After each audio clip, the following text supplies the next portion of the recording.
Hello everyone, good morning সকলকে। আবার চলে এলাম সুন্দর আরও একটা মিনি ব্লগ নিয়ে তোমাদের মাঝে। গতকালকের ব্লগে তো তোমাদের দেখিয়েছি যে কি ঝড়ো হাওয়া, সাথে ঝিরে ঝিরে বৃষ্টি।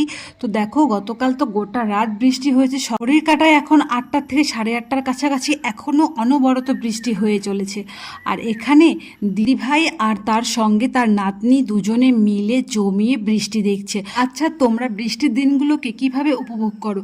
আমার তো বৃষ্টির দিন এলে গরম গরম খিচুড়ি, পকোড়া, কষা চিকেন, কষা মাটন এসব খেতে ইচ্ছা করে।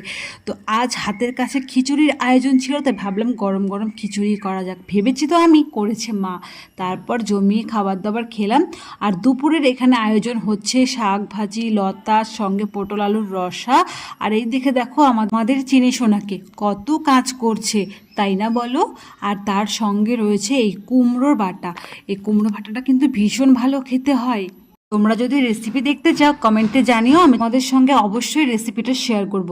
দুপুরে এসেছিল ছোট মাসি, কথার জন্য এই সুন্দর ফ্রকটা এনেছে। সত্যি ফ্রকটা ভীষণ ভালো হয়েছে। হাজার আনন্দের মধ্যেও কিন্তু সারপ্রাইজের আনন্দটাই আলাদা। কারণ আমার কর্তা আজ আমাদের বাড়িতে এসছে, আজ গোটা দিন আমার সঙ্গে মিথ্যে কথা বলেছে, ঠিকমতো কথাও বলেনি যে তাকে আমাকে একটু সারপ্রাইজ দিয়ে খুশি করতে পারে।